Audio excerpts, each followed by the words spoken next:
Hello everyone and welcome back to No Man's Sky. So I've gone and repaired my ship and exited and reloaded the game, and that apparently takes away the smoking sign of the crash ship because obviously, it would no longer be smoking anymore because we fixed it. I fixed everything but the hyperspace generator for one reason, because we don't have enough iridium, so we need to go around and find some more iridium. But the other reason is because we might find another crash ship, and at that point, fixing up the hyperdrive just seems silly. I don't see the question mark we saw while approaching here, so I have no idea where the heck that went. I guess we can go towards the beacon, which is where? 29 minutes away. We're on a moon, right? So everything should be a little bit closer together than you think. I'm going to grab some more iron because iron's a renewable resource, not the bolt caster. I mean, everything's a renewable resource, technically speaking. Renewable, easily obtained might be more accurate. We don't actually know if the iron here is renewable. Usually you wouldn't think of iron as a renewable resource, but I guess it could be? I mean, it's not really. Is there an iron cycle? I guess there could be an iron cycle. There are creatures here who eat iron. We have a carbon cycle on Earth because carbon is digested and then, reintroduced into the biome. So there could very well be an iron cycle on this world, and we just wouldn't know. Unless we wanted to stay here for a decade or so and try to figure out what the biome's like. That should be enough iron. There should be some plutonium around here somewhere. Knowledge stones. Okay, you know what? We're just gonna fly away. Okay, that smoke was not from the ship. I'm not wild about this ship design, but we're not gonna have it very long. So when we get to 48, or rather we're 47, how many slots does this have? This has 46. Okay. I'm gonna need to... I don't know if I need to... I'll feed you a little bit. Just a little bit. Because we don't need that too much inside the system. Or inside the planet. But once we get to like 47 slots, we're going to have to be very picky about our 48 slot ship. Because it's hard to tell when or how we're going to be able to pick up another 48 slot ship. Chances are the other ones after that are going to be bouncing around 48 and 47. But remember, the chances are +1 or -1. There's another, I think less than 1/5 chance that it will have the same number of slots as your own ship. Now, maybe that's different when you're at the peak, but I don't know, man. I don't know. So I think instead, just when we get to 47, we'll just be very, very careful about the ship with 48, and then we'll make sure that it looks as cool as we've liked our other ships to look. So basically looking like a fighter jet, or it could look like a really cool freighter. Okay, there's some iridium here. I think we're going to go ahead and land at this crap of a shelter. But it does at least have... It does have something we could use for bypass ships. So maybe we'll do that too. Iridium first, or... No, let's do the bypass ship. That way, if the place is near enough, then we can just walk to it. We're going to stay on this world until we get the zoology badge for it. Badge, achievement, milestone, something like that. So let's look for transmission. Don't point me towards a beacon. Point me towards a transmission tower. That's a beacon. I don't want the beacon. Okay, fine. You pointed me towards a beacon. That's your own prerogative. That's nice. Point me towards a transmission tower now. I have tons of these things, so... Oh, not outpost. What was I thinking? Not outpost. You know what I was thinking? I was thinking manufacturing facility. But we don't need those anymore because we found all the recipes. We know all the recipes now. We don't need any more of those. So give me a freaking transmission tower. There we go.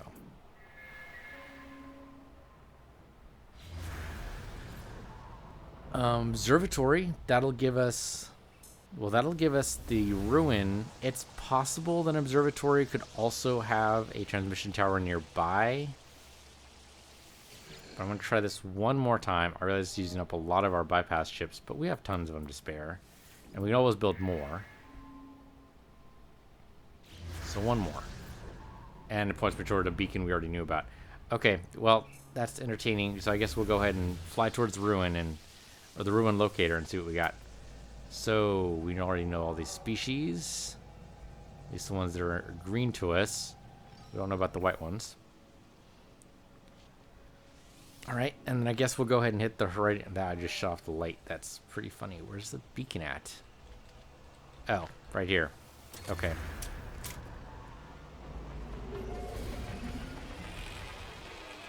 Alright, so what's my goal here? My goal here is to find all the creatures on this planet.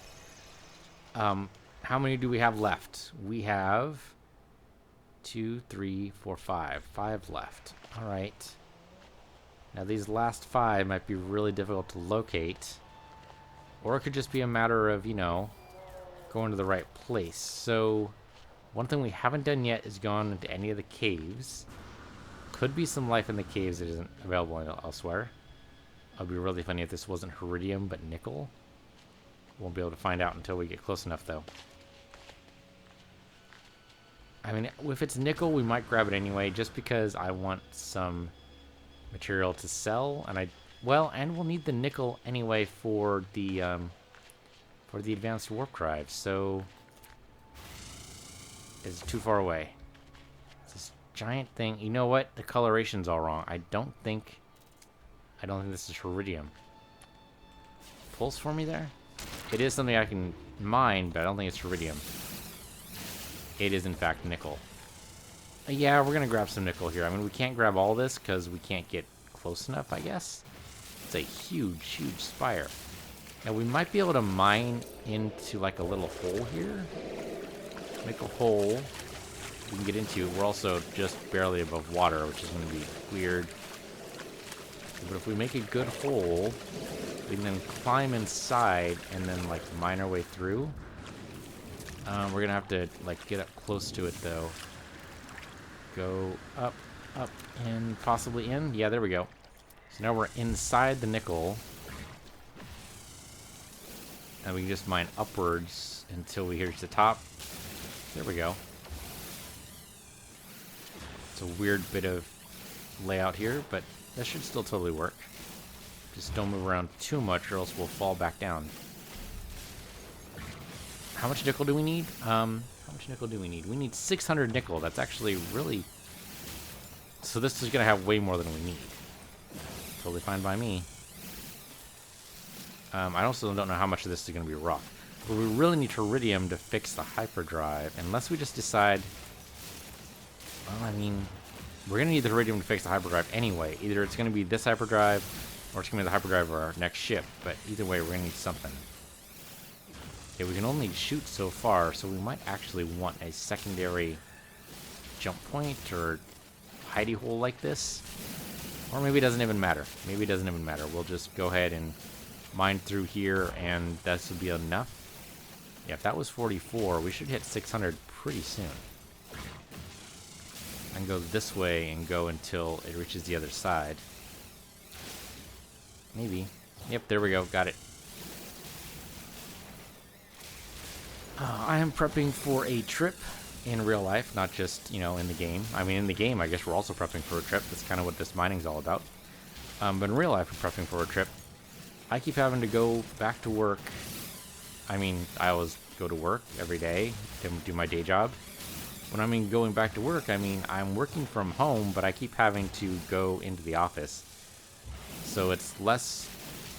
I mean, it's more often than I want to be, but it's still less often than I used to. Used to have to go into the office every single day. Now it's going to the office, once a month. That's still pretty good. I mean, I still work every single day, but that's different. I mean, I seem to get more done when I don't go into the office. But I mean, now that I'm going to the office to train people, I mean, I guess it's just obvious. I don't count training people as work. I don't know, it just doesn't seem like regular work. There's no metric I can use there to say, I'm done. It's more a matter of just saying, I got X number of people trained, but, they attend to the training. Whether or not they actually, put it to good use in their own life is another thing entirely. So, I mean, there's no way to tell that except to just, point them towards whatever they need to be trained on and say, okay, well, I've given you the training. Now go do your work. And, you know, I don't expect any more questions from you on stupid shit. But stupid shit questions always happen. I mean, no one takes in training completely, apparently. I don't remember having this much trouble when I was trained, but I don't know. I mean, it's possible that I'm just viewing things differently because I'm so used to what I'm training people on now. So, yeah, it's hard to say.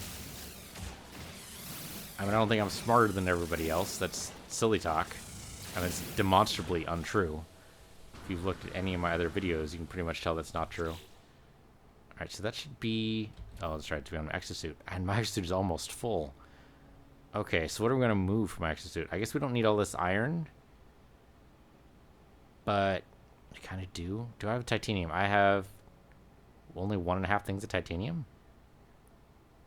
What happened to all that titanium we grabbed from the depot?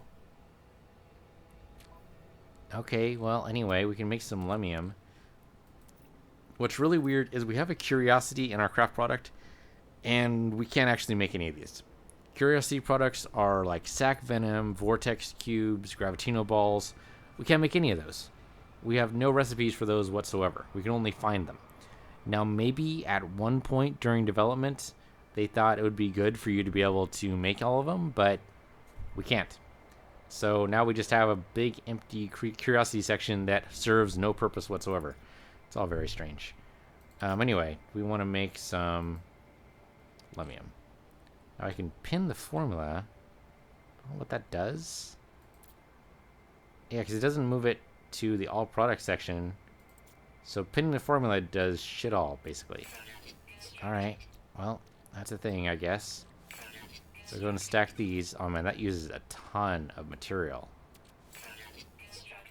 I mean, that's good, but it's also means we're not going to be able to make as much lemium as I want to make. But this is the high value stuff here. Adds just enough that it could, you know, push you to being a millionaire. Okay, and we're out of titanium already. That was fast. It's bound to happen. Okay, so we want to move like the iridium over. I have a Corvax casings and Gra. I don't need that for sure. Okay, move the nickel over. It's only 50 nickel. Yeah, do it. The aluminum, the gold. I guess I don't need the chrysanite. And suspension fluid. And the warp cell I'm going to keep on me for now. The iron I suppose I need on me. Yeah, if I'm going to make more shielding sheets, I only have 167. I say only. I guess that's still quite a bit. Yeah, I should be fine. I suppose I should up my deflector shield tech. And my... Okay, a lot of this tech's just down a little bit. So we'll go ahead and charge all these. Life support, charge plutonium. And then everything's charged. And the multi-tool we should make sure is charged. Yep, mining beam's down. And Boltcaster's a little bit down. Okay, there we go. So life. Life is okay. So where the heck is the iridium? We found a bunch of nickel. I think now we actually have enough nickel I don't need to worry about it. Unless, of course, I sell it. Which is tempting. I might. So I guess we go back to the ship and fly around a little bit more. I thought for sure this was going to be a iridium deposit. But I guess not. So let's go towards the ruin finder. The observatory, that's what it is. Now, why would an observatory be a ruin finder? That's a very good question. I still maintain that in original development, ruins were always supposed to take you to portals. And so the idea would be that, you know, the observatory would find a local thing that would lead you to the nearest portal. But that's currently not how it works, so now it's just a remnant that just seems weird. Okay, gold over there. I'm a little tempted to pick up the gold because we are going to need that. How much gold will we need? We will need 1,000 gold. That should be like that entire boulder, I would think. Maybe 2 of those boulders. What the hell, right? Let's do it. Give me another pulse, see what we got. Nothing great. A little bit of platinum here and there. Some thamium. Again, not a big deal. Okay, this is not going to be 1,000 gold. it just goes away too fast. You know, we find a nice giant pillar of gold like we found for that nice giant pillar of nickel, maybe. But that is not the case right now. This is just going to go away really fast. Oh, these are carbon deposits. I don't know why I thought those were iron deposits. Okay, well, they're cool little bushes then. Thought they were neat little iron deposits. You guys can make them rocks? Okay, so... yeah, but anyway, oh, murine. Okay. I didn't realize that was a thing. I mean, I don't remember seeing it before. How much is that? 5. Alright, but why won't they show up on my HUD? That's the real question. If I do a pulse... yeah, murine should show up as exotic matter. Maybe I need to scan it first? Or maybe it's just a fault in the game that it's not showing up. Alright, sure, take away all the supports, then, you know, it falls down on your head. Or it disassembles. That'd be great if it actually obeyed, like, gravity. That'd be fantastic. Also, don't shoot the sky barracudas. Those guys are, you know, wandering around doing their own thing. They're not trying to hurt us. Oh, dude, don't even. Don't even. Oh, really? You're gonna do this for me now? Where are you? Where are you? There you are. I missed you entirely. And how are you not dead? There we go. Okay, reloaded, switch back. Yeah, just don't kill the sky barracudas. That's all I ask. Okay, sure, we'll grab some carbon too, because what the hell. You can never have too much carbon, because we do need to make warp cells. Though, we keep finding suspension fluid and electron vapor, so not a big deal either. Okay, that gonna be enough gold? That's probably not 1,000 gold. I'd be really surprised if it was. That's barely giving us anything anymore. Alright, how much gold was that? Exosuit. Really? Really? That seems like an incredibly small amount. Yeah, that's it. 207. We're going to move this down while we still can. Not that it really matters. I mean, we're going to be transferring all this stuff over anyway. Yeah. Okay, so we still need lots of iridium. Well, my previous plan still holds. We go towards the ruin locator and hopefully we'll find a giant stack of iridium nearby. I was talking about the trip, huh? Yeah, I was talking about the trip. So, I usually don't like flying. I could fly into work.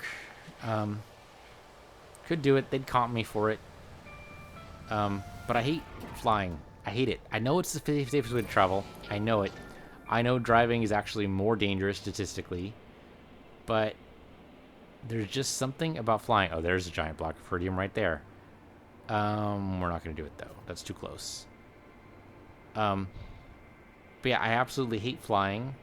I will do it if necessary. Obviously, you know, if you're going to go to Thailand or something from the United States, you're not going to be able to drive there. Well, unless you have, like, an amphibious car, I guess. But that's not actually a thing as far as I'm aware. No transmission tower here, huh? We're going to do the ruin? I don't think we're going to do the ruin. I think we're just going to touch down long enough to hit the beacon so it doesn't become a thing anymore, and then we're going to leave. There, that's what I wanted. Maybe find some iridium nearby. Yeah, so work would call me for it, but I'm not going to do it. I am going to be flying for Thanksgiving. Mainly because my parents are out of state, and it's the fastest way to get to out of state.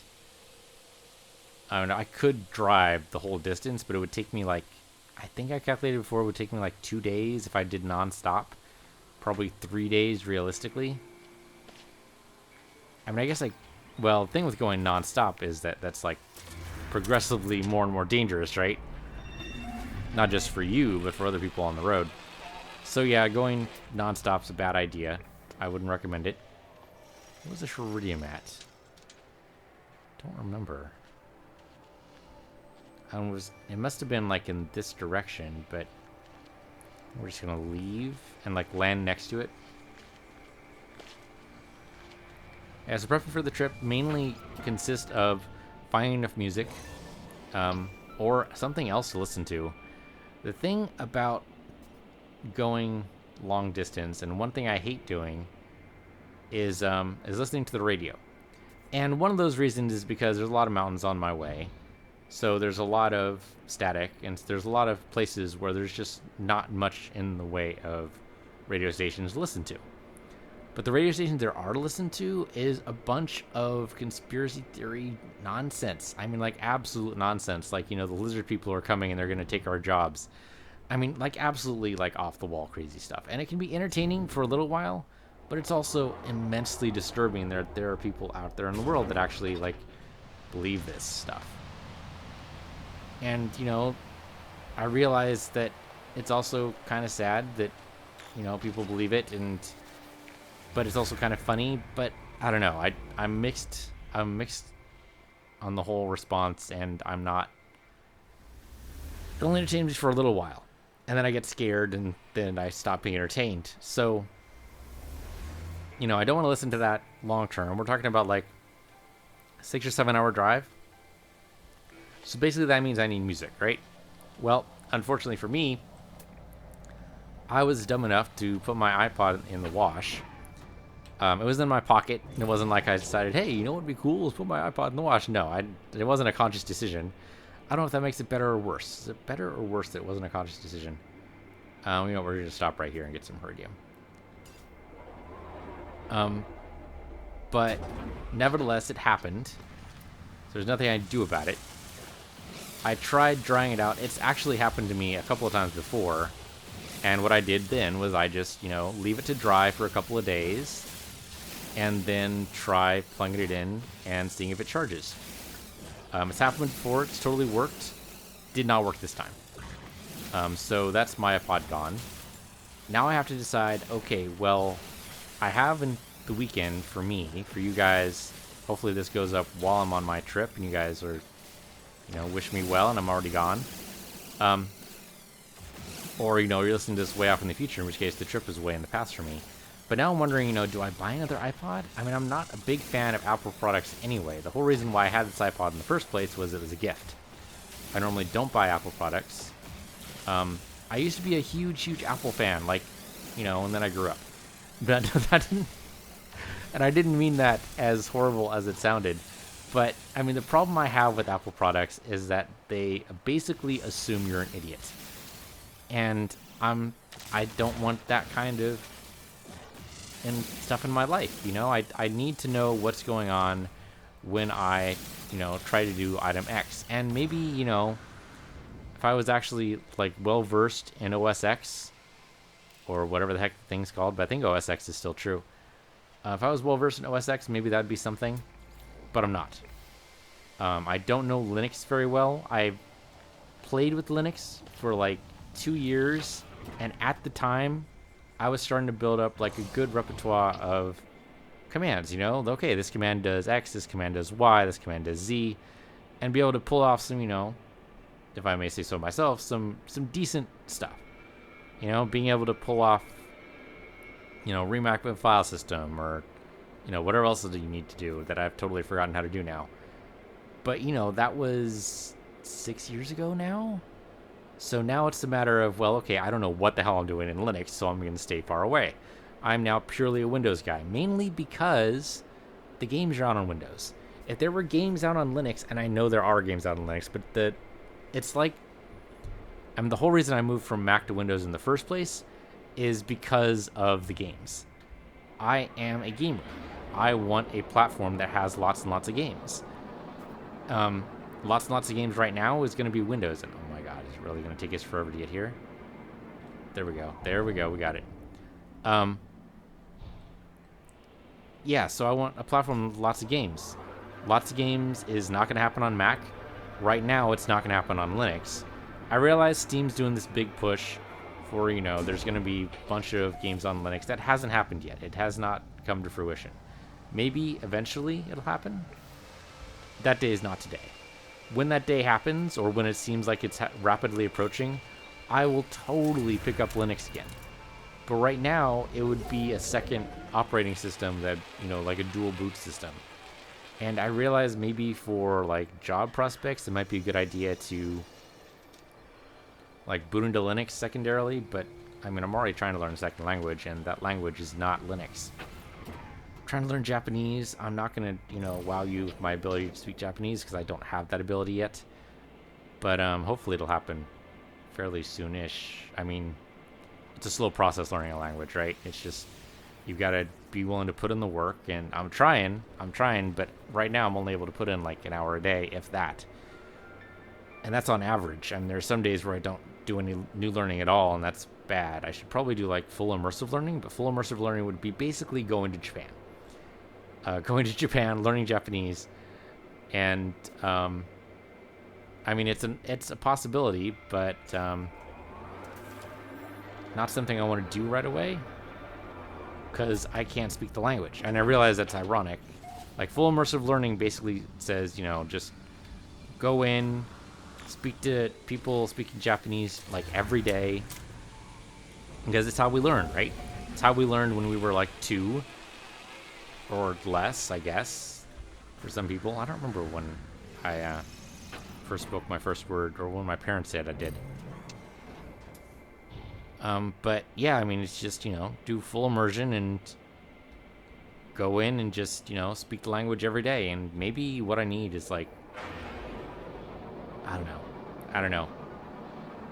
Anyway, I don't even know how I got here from where I was talking about my trip, but yeah, I don't know. The trip thing's actually totally gone now. But, I mean, the whole thing is iPod, right? Because I need to find a replacement for my iPod. Well, there's the Zune, which I'm pretty sure is a dead product now. I don't know. The last time I looked at MP3 players, MP3 was actually like the dominant format. Now it's MP4, but I think MP4 is only for video. I don't think you can do MP4 audio, because I don't actually know. It's been that long, though. MP3 was like the new hip thing coming out for music. And I guess that was like 5 years ago. So now I need to find a new music player, and I guess I could use my phone.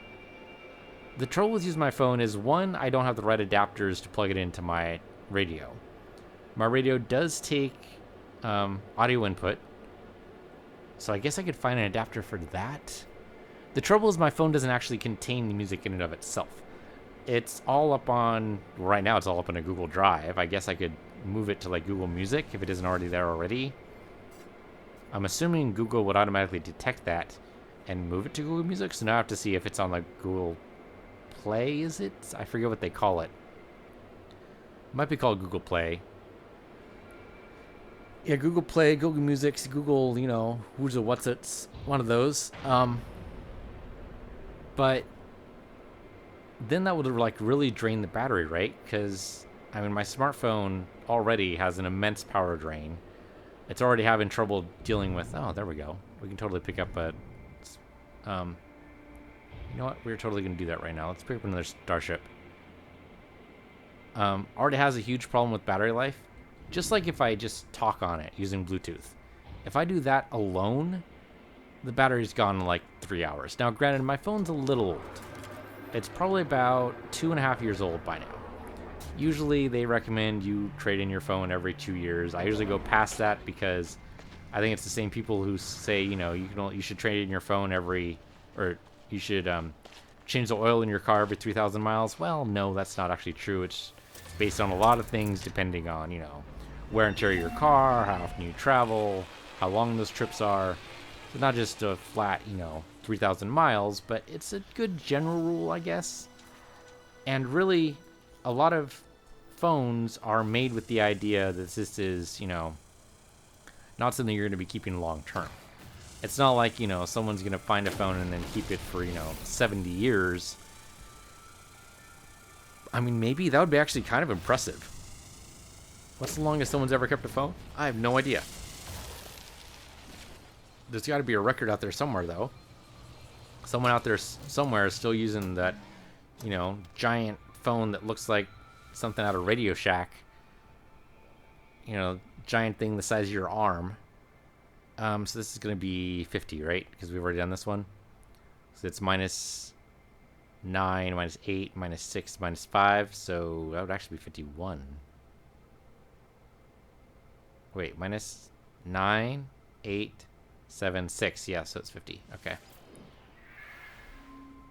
That's good that I realized that just before I went into it. Yeah, so it's been so long since I've looked at MP3 players. I mean, I guess the idea is there just do a search, do a Google search on MP3 players. I suppose, or I can look into. I mean, I do have a USB cord for my car. I mean, it's not really a USB cord. I mean, it's just a charger. And I have a charger for my car that plugs into my lighter, which at this point, they might as well just call an AC adapter, because that's exactly what it is. I don't think, and most people don't use it for lighting cigarettes anymore. I think now it's just, it's only in the car because it's a nice, easy way to access the power. That's purely what it is. Okay, we're going to go ahead and, okay, sure, why not? This should be fast enough to do. Yeah, so that's one option, or I get a specialized device. Now, I usually don't like specialized devices, especially not in the kitchen. I get that from Elton Brown, of course.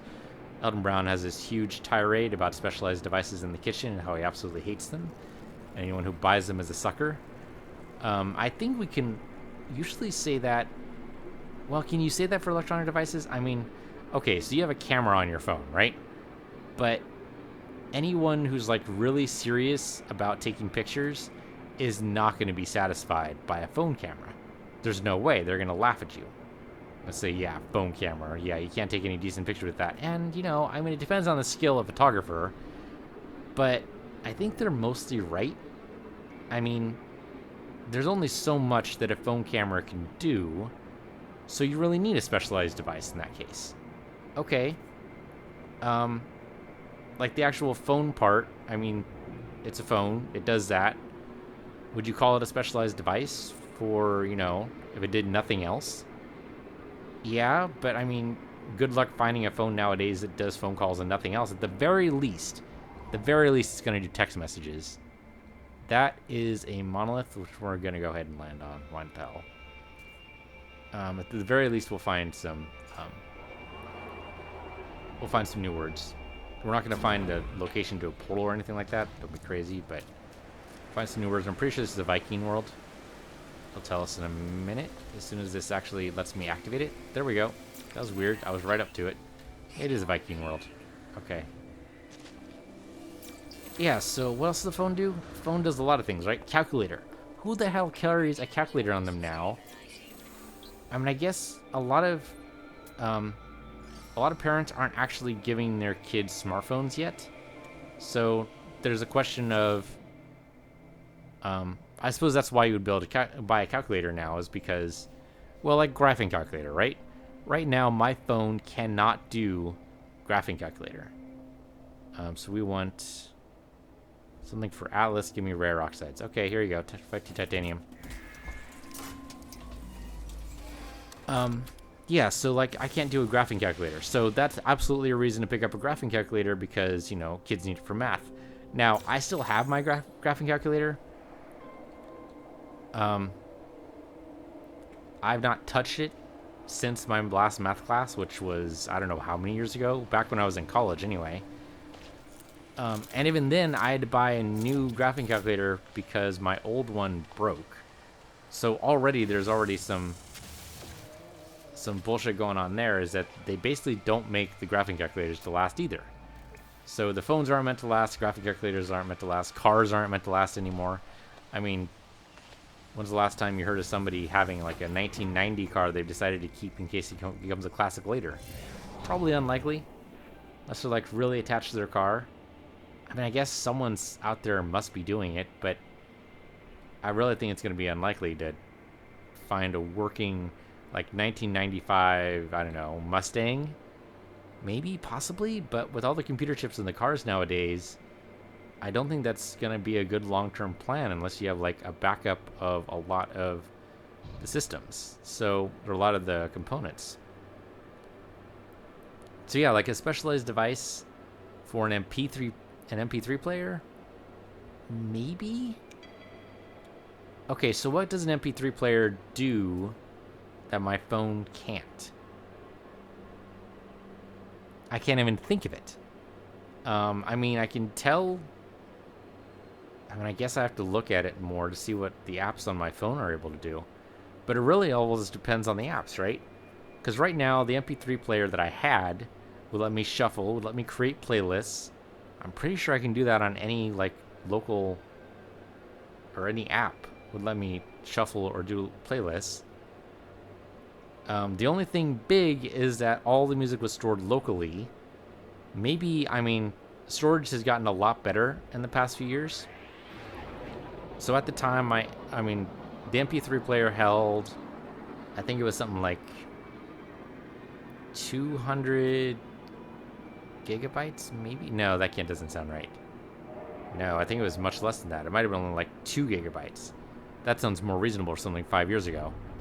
Yeah, something like 2 gigabytes of music. So now it'll probably do something like 200 gigabytes. That's enormous. That's a great amount of space. That would probably almost my entire music selection will fit in that, I think.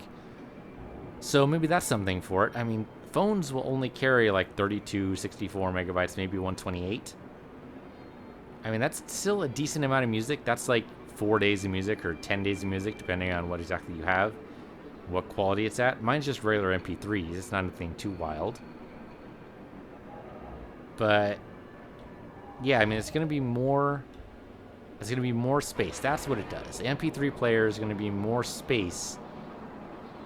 But if you don't worry about your data plan, if you have an unlimited data plan, you could store everything in the cloud and then just, you know, gradually move it over.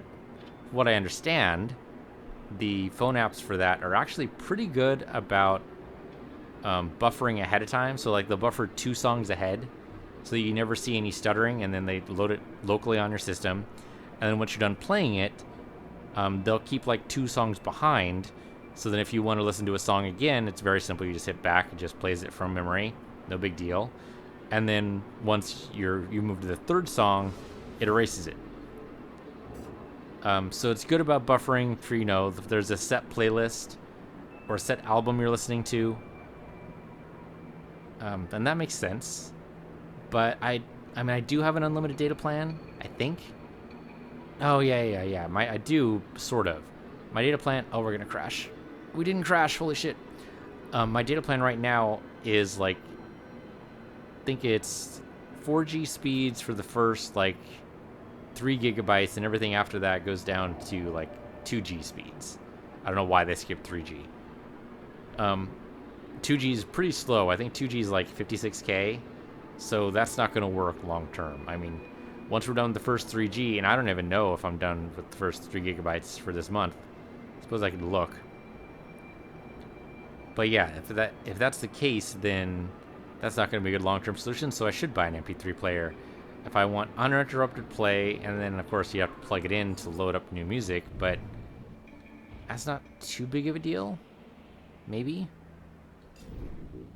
I don't know. I'm going to have to think about it. It means going to Best Buy, though, because now I should support brick-and-mortar stores, right? I mean, ordering it off of online somewhere, I love doing... of course, this thing's not going to let me land anywhere. I love ordering online, because then it just arrives at your house like magic. But should support our brick-and-mortar stores, so sure, why not? We'll go ahead and do that. You know what? We were going to head into a cave. We're right next to a cave, so, I mean, that's on our list. Where's the ship at? There it is. The ship's invisible. I mean, that's awesome, but also not helpful. Where the heck's the ship at? Can I access the ship? Destination reached. Ship now invisible. The hell you say? Destination reached, it said. But the ship's invisible. And I can't seem to interact with it, so the texture's just not loading at all. I thought it had a texture. I mean, the distress beacon's here, so the ship should be here, right? I was thinking maybe this was a location where we picked up the other ship, but I thought we interacted with the beacon then, too. Also, that was on a plateau. Yeah, that was on a plateau, so this wasn't it. And let's send out a warning signal because they'll appreciate that. But, this is weird. The ship's gone. Now, we could... I guess we could take off or maybe leave and come back. You guys have already seen, right? Yeah. I'm going to take this Murine. But yeah, the ship's not there. I mean, we've seen weird pop in before, but this is like the weirdest, right? Because the ship's just not there. Usually it'd be right here, but it's not. So that's weird. So that's a bust, which is again weird. Where's my ship at currently? Okay, no, the ship didn't load in. I was hoping if we went away from it that it would load in. That does not seem to be the case. What the actual hell? What happened here? The ship's not actually present. Okay, well, we can assume that somebody else picked it up. I mean, that's kind of just fan winking at this point, because there's no indication there was ever a ship there. Yeah, the ship's just not there. All right, that's fantastic would be a word for it, I suppose. All right, so let's go ahead and hit a bypass ship area, assuming there is one. That is a drop pod, which is not going to help. Tell you what, we can hit one of the beacons. The beacon will point us towards a shelter. The shelter could be a transmission tower. It's a little far. 2 hours, assuming we're not moving at all. We are moving, though, so this shouldn't be too bad. Yeah, so I think I've talked myself into maybe buying another MP3 player. It might be a little expensive, but could be... Well, it'll definitely save me from boredom and definitely save me from listening to radio stations. Now, my car does have a CD player. You know, it's a relic, you know, CD player. Wow. But it also has, you know, the MP3... it reads MP3 CDs, so I could fit more CDs. I could, like, burn a couple CDs. I mean, I usually get a computer that has a DVR burner, and if it has a DVR burner, that means it can also burn CDs. Don't know how long that's going to be true for. At one point, CDs are going to go away. And I don't know what point that is. I mean, right now, they're still pretty useful for getting music to, you know, our ears. But at some point, it's going to go away. What point is that? I mean, supposedly that was going to happen when MP3 players became the big thing, you know? We got the big Apple store full of music.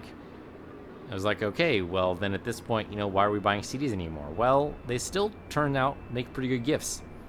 If you want to give someone an entire album, you buy them a CD. You don't buy them, you know, a gift card for the Apple store. You got to show some thought into your gift, you know? So, you know, CDs are still pretty useful, but, I mean, at some point, I would expect the format to die. I mean, it took how long for, like, vinyl records to die off finally?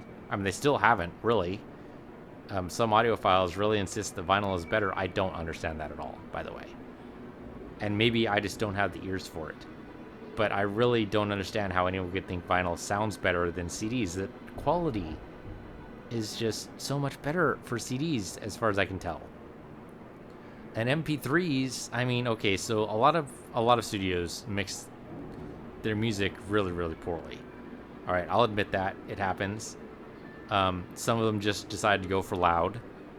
That's definitely a problem, but I don't think that's fixed by going to vinyl. I mean, unless you can remix it on the fly, I'm going to go suburbital here. Mostly because I don't see any benefit to not doing it. Yeah, but unless you're going to remix the audio yourself, there's really no fixing someone just deciding to go loud. I don't understand. I mean, going loud maybe solves some issues that I'm not aware of. I'm not a music man. I don't understand about anything about music. I'll be the first to admit that. But yeah, I mean, if it's just going to be loud, going vinyl isn't going to fix that issue. But if they don't decide to go loud, if the person mixing the music is actually, you know, good at their job, then you can definitely hear the difference going from vinyl to CD, I think, or even MP3. Oh, big hit. We're okay though. Big giant iridium spire. Interesting. All right, so do we get enough iridium? Or was I still looking for iridium? Okay, no, we've got enough iridium to fix at least one piece. I suppose we should pick up more iridium because we're going to be doing a lot of stuff here. Not a bad idea. Yeah, what the heck? I mean, there's a giant iridium spire like right next to us. There's no harm, right? All right, there's a shelter over there. What the shelter means, hard to tell. Could be just a place to find something for a ruin. Could just be some place to sell our stuff. Hard to tell what shelter means, but we'll find out. Let's get this murine. We don't know how much this sells for. I suppose I should look. It explodes, so, you know, that's interesting. Also grouped nicely, too.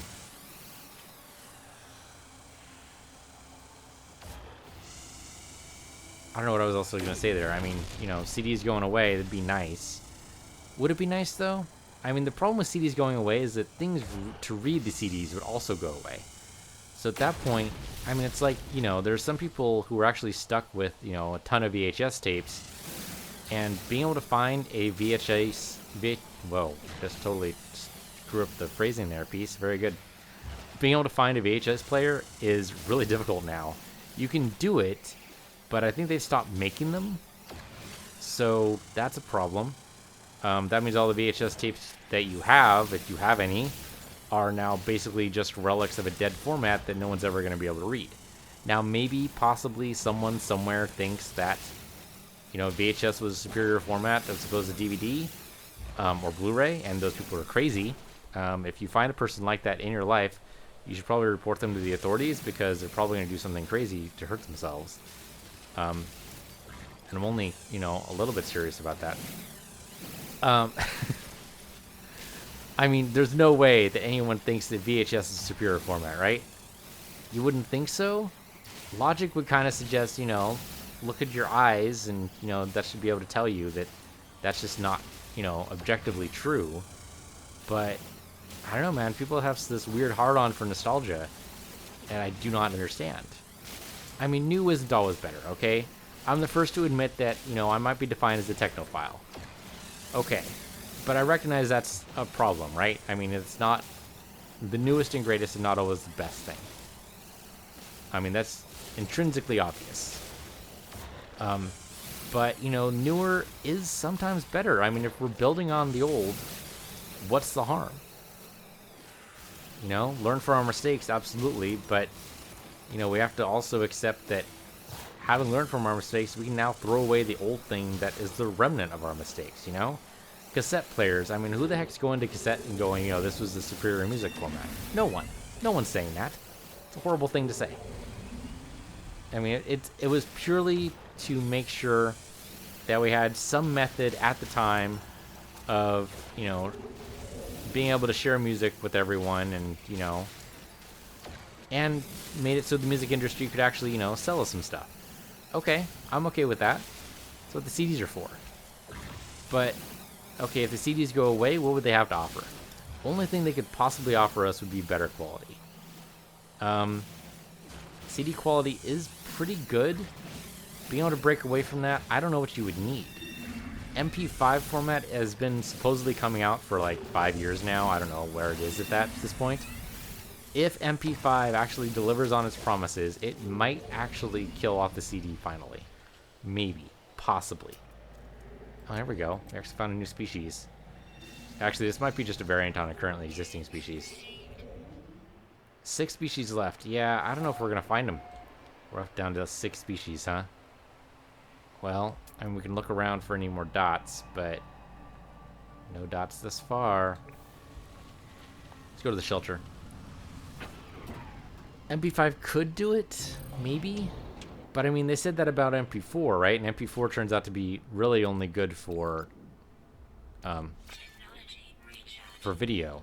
I mean, you could make MP4 audio, but I would challenge you to be able to find the difference. Okay, that's a depot. We've actually gone around in a giant circle. That's hilarious, but also a little troubling. I guess the moon is pretty small. Yeah, so MP4 wasn't the MP3 killer it probably should have been. A lot of music is still sold in MP3, largely because MP3 players are a thing. And once you make a player for it, then you have a problem, right? Because then the player is kind of keeping the format around. It's kind of a weird layout for us. I think we might be able to hop over to the transmission tower here. Oh, we don't even need to hop over. We can just, I mean, we do need to hop, but the real question is whether or not we're going to be able to get back to our ship. Hopefully we will. Yeah, so, you know, once you have a format established and a reader to read that format, then you're kind of stuck until, like, you can demonstrably prove that it's going to be better. Did I just clip through the... I think I did clip through. A little random Viking warrior. Don't mind me as I use your stuff. Yeah, fist bump, dude. Totally. Okay, so this one is 6, isn't it? I believe it's 6. I only did it because we've done this one before and I remembered it. I guess I could have remembered wrong. That would have been bad too. Hopefully this distress signal we can actually, you know, do something with. That'd be nice. Going to that one that didn't actually have a ship on it is even worse than going to the going to a ruin location underwater and finding out that there is in fact no ruin. Alright, you know what? We're gonna totally save this location. There you go. Train generation's being a little weird, but I'll accept it. It is procedural, so, you know, gotta give it some slack. You think there'd be a check, though. I mean, apparently there's a check on certain parts of the base to make sure that they're actually touching land, but not for all points. So, I don't know what to make of that. I mean, is that laziness? Is that just because, you know, you only worry about the hot spots? I don't know. There's got to be some way to fix that, though. What the heck is that? Oh, it's just a shelter. Okay. Alright, sure. What the hell? Well, the crash ship's not too far away. Right next to a drop pod location, in fact. Alright, is this ship actually here? The ship looks there. Thought the ship looked there earlier, too, so... Okay, this one looks like it's here. We want 47 slots from this, theoretically. Survey says 45. Well, okay, not gonna do it. Should we... Yeah, we should look at the distress beacon so we can stop it from broadcasting, assuming that's a thing. I guess because we found the ship, that was enough. Or it could be embedded in the soil here, and I would have no way of knowing. That could be what's happening. Okay. Well, let's look around, see if there's any life we can find out. If it's red or something. I mean, sure, analyze that plant life, because what the hell. But no, that doesn't look like it. Okay. Well, that's disappointing. But at least we actually saw the ship, so that's, you know, improvement over the last one. Alright, are we going to keep looking for transmission towers until we find a ship we like? Maybe. Maybe. And we are... Theoretically, there should be enough life here. We should be able to find the other 6 species. Now, one thing we haven't done yet, and I keep mentioning that we haven't done, is to go inside one of the caves. And maybe there's a bunch of life in the caves. Is it possible there's 6 species inside the caves? That seems immensely unlikely, but anything's possible.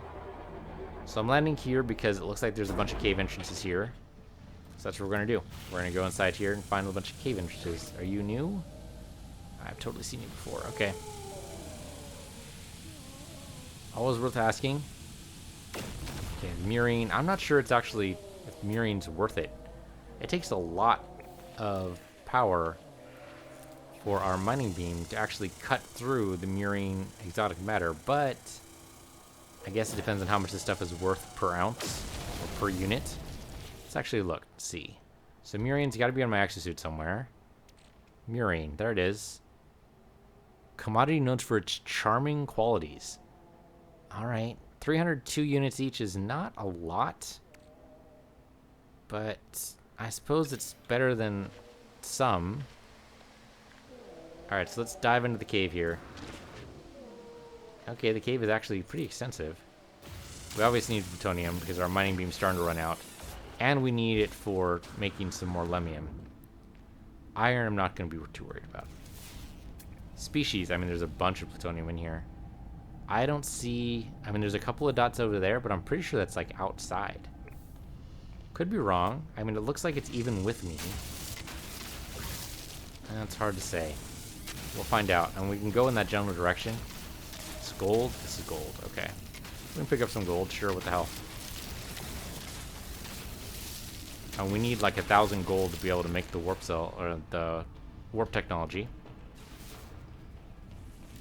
Why am I pulsing? There's no reason to pulse, right? We'll find plutonium when we find plutonium. There is some life lower than us. It's hard to tell if that's actually like in a valley or inside this cave. I'm sure analyze the rock. What the hell? And Ancirite. Alright, if you say so. I mean, it's just an iron ore, basically. Okay, that is a dead end. We'll find those eventually.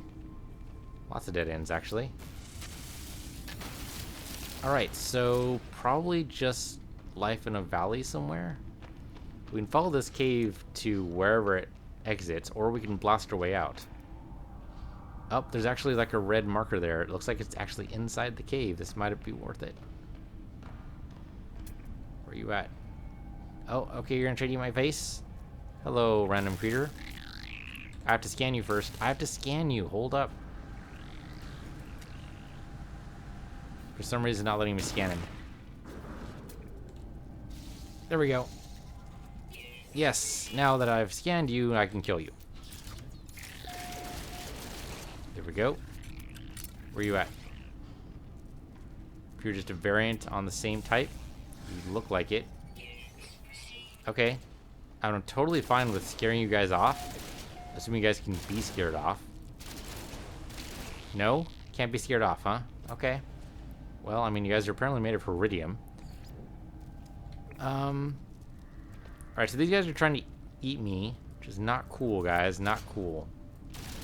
They also can't be scared off, so I might as well just kill them all. I mean, they're eating through my shield pretty fast here. Don't want that to happen, obviously. So would you think... I mean, they have to eat something. Apparently they're made of iridium, though, so I'm not sure exactly what that means. What does it mean if you're made of iridium? I would assume that means you eat iridium, but where the heck would you find iridium down here? I mean, occasionally iridium will come down this low. The spire, like, decides to descend down. It could happen. This might be the only species inside this, well, this cave at least. All caves? Hard to tell. I guess we can find our way out again. Let's go ahead and look through the scanner to see. Yeah, I mean, there's a bunch of life up top. But, I mean, most of the life surrounding us is life we already knew about. So that's a debatable utility. Well, coming down to the here is one way to find those little crab creatures. Cave crabs. That was good to know. But, yeah, I think that might be it. Take all this plutonium. Maybe not like all of it, but a decent chunk of it. And if we grab the iron too, that's also good. We need some iron. In case we find another ship. But yeah, looks like we're going to be here for at least another episode. As we try to find these 5 remaining species now. I suppose it's time to leave, right? It's time to leave the caves. Yeah, I think so. Alright, so yeah, that'll do it for this episode. Thank you guys for watching. I think I've talked myself into buying an MP3 player, so I guess I'll be doing some investigations there. And probably complaining about the price. So yeah, anyway, thank you guys for watching. This has been No Man's Sky. I'm Peace Universe, you're Peace Universe 2. And I'll see you guys next time.